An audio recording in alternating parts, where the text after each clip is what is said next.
Ton amour est grand, Seigneur, et infini. Ton amour est grand et infini. Ainsi nous te célébrons et magnifions ta majesté. Reçois toute la gloire, Seigneur. Reçois toute l'honneur au nom de Jésus. Amen. Amen. Alléluia. Amen. Amen. Praise the name of the Lord Jesus. Gloire au nom du Seigneur. Praise the Lord. Praise the Lord. Amen.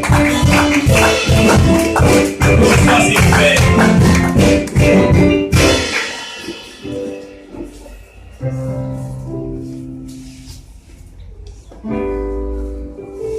Alléluia. Amen. Praise God. Je voulais juste demander à ceux qui sont à l'extérieur, disons, à la deuxième partie, de pouvoir entrer parce qu'il y a encore des places. Venez, s'il vous plaît. Venez, tous ceux qui n'ont pas les enfants, venez. Venez à la place. Il y a assez de sièges.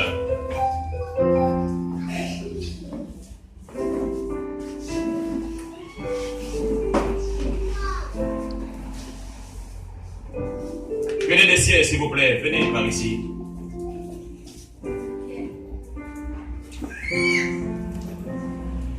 Ce matin, je voudrais que nous restions sur le principe de la foi.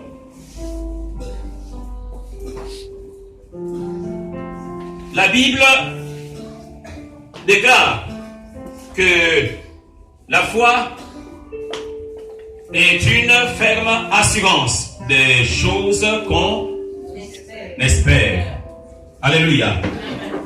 Et la démonstration de celle qu'on ne voit pas.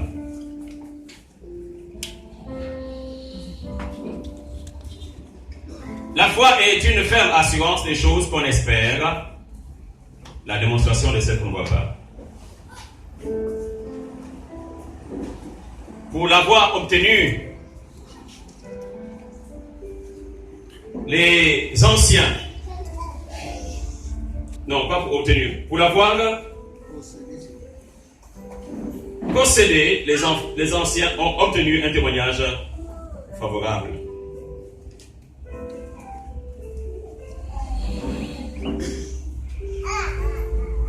Jeudi, nous avons parlé que la foi était visible. La foi est quelque chose de visible, tangible.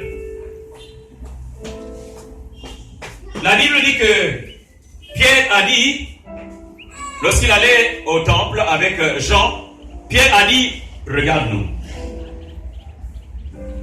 Regarde-nous. Vous vous souvenez de ce passage? Et c'est en fixant les yeux sur Pierre et Jean. Pierre voulait apercevoir quelque chose. Lorsque Paul est parti dans une contrée et il prêchait chez un certain proconsul, là il y avait un homme qui était impotent de pied. Il avait dit que l'ayant regardé et après avoir vu qu'il avait la foi pour être guéri, il lui dit.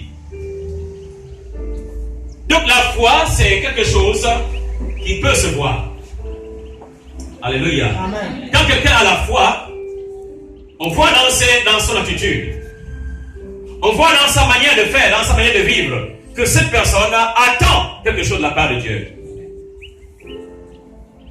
Sa manière de s'exprimer, sa manière de marcher, sa manière de vivre révèle qu'il attend, qu'elle attend quelque chose de la part du Seigneur.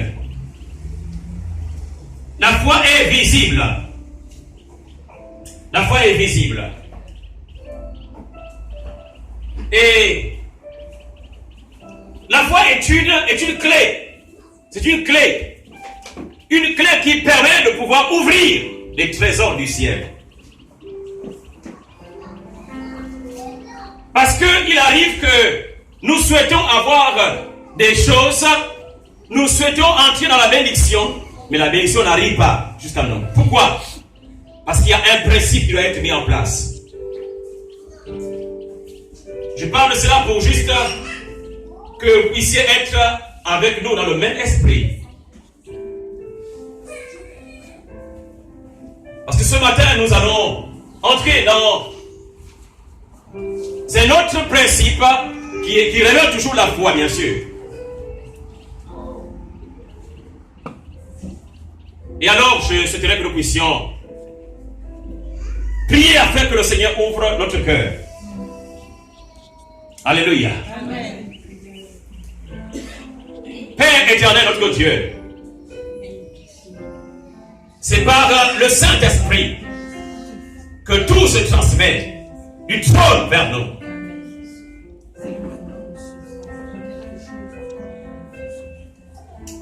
Et ce matin, Père, je prie dans le nom de Jésus que le trône s'ouvre afin de nous communiquer la pensée céleste. Et que Dieu soit béni. Saint-Esprit, merci. Merci de remplir ce moment. Merci de remplir tout mon cœur, mon intelligence, ma bouche. Et de véhiculer ce que le Père a pensé au peuple de Dieu. Et que chacun sorte ce matin en étant pleinement restauré et guéri. Au nom de Jésus. Amen. Amen. Praise God. Permettez-moi de prendre avec vous le livre de Luc, le chapitre 15. Et je vais lire 2 versets avec vous dans cette histoire que Jésus avait donnée. C'est une parabole que Jésus avait donnée pour exprimer un des principes du royaume de Dieu. Luc 17, verset 18. Non, Luc 15, verset 17-18.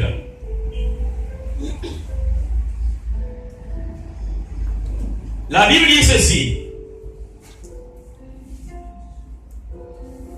Étant entré en lui-même, il se dit, combien de mercenaires chez mon père ont du pain en abondance? Et moi ici, je meurs de faim. Verset 18. Je me lèverai, j'irai vers mon père, et je lui dirai, mon père, j'ai péché contre le ciel et contre toi. 1 Corinthiens 15, deuxième passage. 1 Corinthiens 15, versets 9 à 10. La Bible déclare ceci. C'est l'apôtre Paul qui avait persécuté l'Église depuis fort longtemps et qui parle.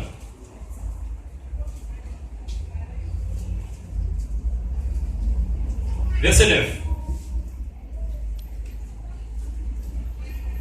Car je suis le moindre des apôtres.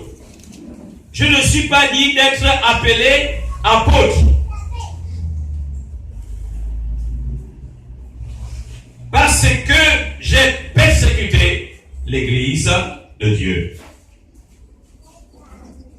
Verset 10. Par la grâce de Dieu, je suis ce que je suis. Et sa grâce envers moi n'a pas été vaine. Loin de là, j'ai travaillé plus que tous. Non pas moi, toutefois, mais la grâce de Dieu qui est avec moi. Alléluia. Éphésiens, 3e passage, Éphésiens 3, versets 8 à 9.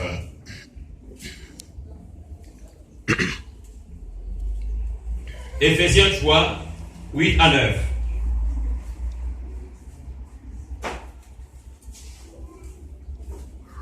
La Bible dit ceci. À moi qui suis le moindre de tous les saints,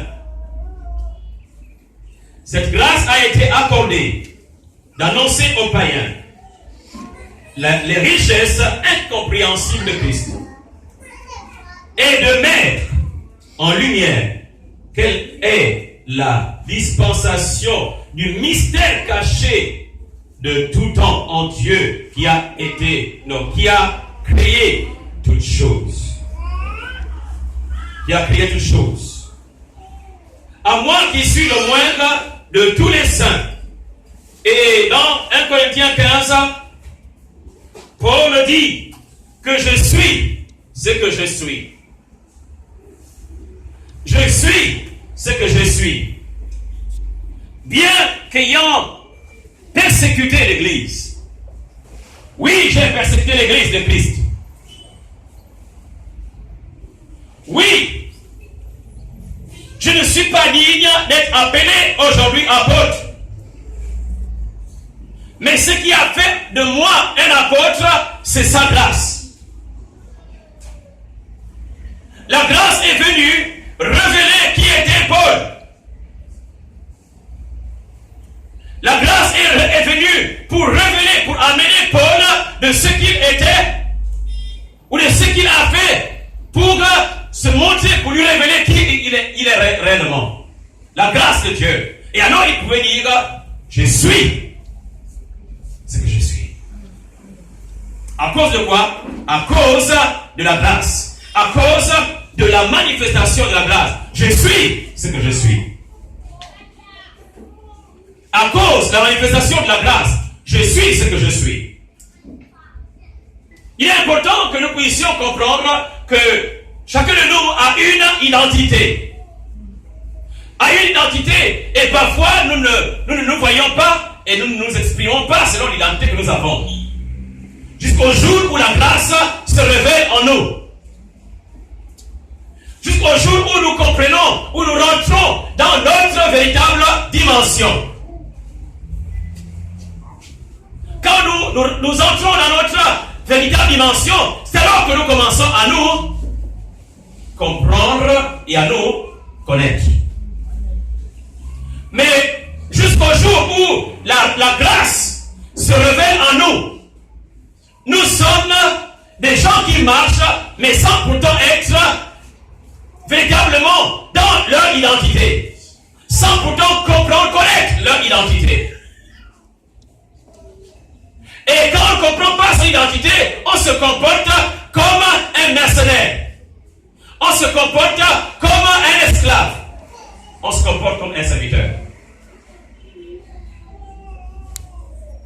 Paul dit, la grâce m'a fait comprendre ce que je suis.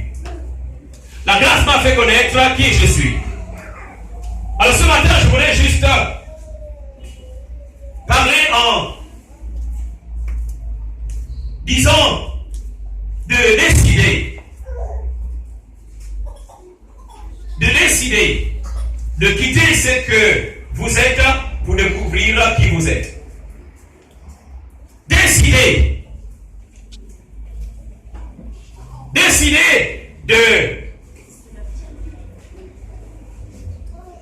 de quitter. Décider de quitter ce que vous êtes pour découvrir qui vous êtes.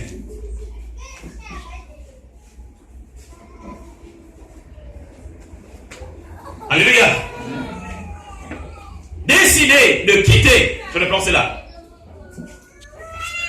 Décidez de quitter ce que vous êtes pour découvrir qui vous êtes. Alors ce matin, sur le passage de Luc 15, nous allons découvrir certaines vérités. Et pour ma part, je crois que si vous êtes venus avec l'attitude de recevoir quelque chose, vous allez recevoir cela. Lisons ce premier passage et découvrons. Luc 15, verset 17. Il dit ceci. Étant entré en lui-même.